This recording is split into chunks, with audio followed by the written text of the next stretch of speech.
Kim Holcomb, King TV, Seattle. Yay, Dove. The saddest part about being there.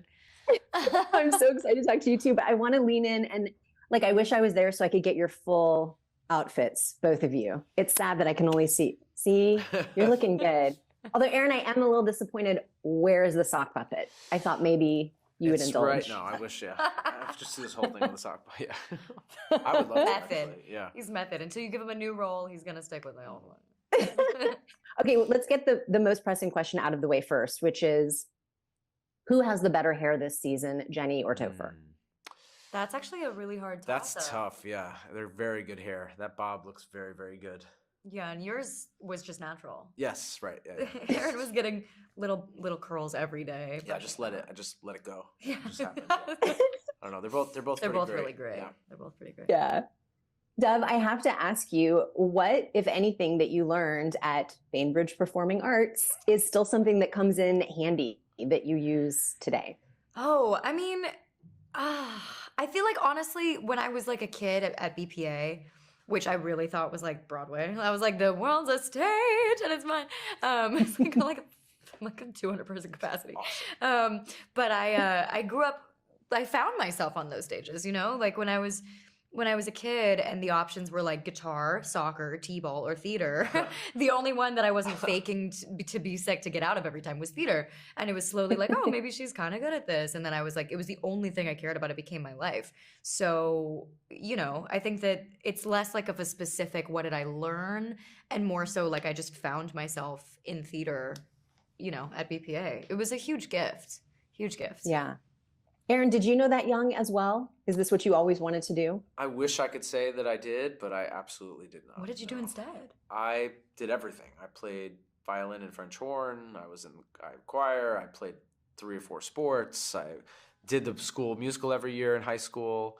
And yeah, I went to college to study music, and then I really missed doing theater. And I luckily was at a college that had a wonderful theater program. I switched into theater, and then I got cast in the National Tour of Rent a year later. So it just happened. It just really wild. all happened. Yeah. So talk about imposter syndrome. I was working like, why am I here? What's going on? So yeah, but no, once I found it, I knew there was absolutely nothing else that I could ever be doing, and poured myself in like 1000%. Yeah. Well, I have to say, I didn't think it could be done, but I think I might like season 2 even more than season 1. Mm-hmm. And of course, the Josh character, SCHMIGADOON, really like he vibes with SCHMIGADOON a little bit more than SCHMIGADOON. What resonated most with you guys about this new way to tell the story? We both loved this season more, I think. Yeah, I think so too. Really? Yeah, I mean, it's just, this is like our, I'm speaking on behalf of Aaron here, but this is our favorite era of musicals. Yeah. And I don't know, I think it's just so much more free. I think that like for me, I just have so much more personal resonance with this era. But also we just got to be sort of broader and zanier anyway. Like, because I think the musicals of season 1, that era, were all sort of the same character in a bunch of different formats of musicals. There wasn't very much variation between like the ingenue here, the leading man there. Like they were pretty interchangeable. Whereas this era was breaking the mold in a million ways, not just politically and, you know, sending a message and being a disruptive force, but also the characters were just so nuanced and varied and human and strange and niche. So it's a larger collective this year for sure. Yeah. And I have to say, some of the language is just so delicious. Farrago, I did look it up. When Titus tells you look something up, I looked it up. So I learned a new word. Okay. But I love Jenny's use of the word chums. Is there anything that you want to like fold into your personal vernacular in real life now? That makes me giggle every time. That's a great one. My chum Josh. So crazy. There are a lot of good ones from this season. You have a couple really funny ones. I can't remember them right now, but I remember thinking they were funny. Oh, it's just that whole like 70s fake jive, you know, cadence that's just like, you know, it's just like, why are you talking like that? Yeah. So funny. Yeah. Cinco's brilliant. Yeah. So silly. Okay, so when is this going to come to Broadway, and then maybe have a traveling show that can come to Seattle so we can see it on stage?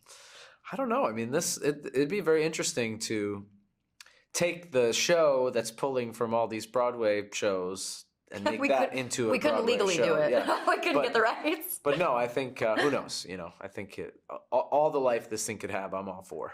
So who knows? Yeah. We could split it Love into it. 2 parts. Season 1 could be Act 1. Season 2 Yeah, could that's true. be Act 2. See, now you have a plan. So I can't wait to see it here. Thank you so much for your time, you guys. Congratulations. Thank and you. all Please the love send from my the Pacific love Northwest. to Seattle. Mine too. I love I Seattle. will. Yeah.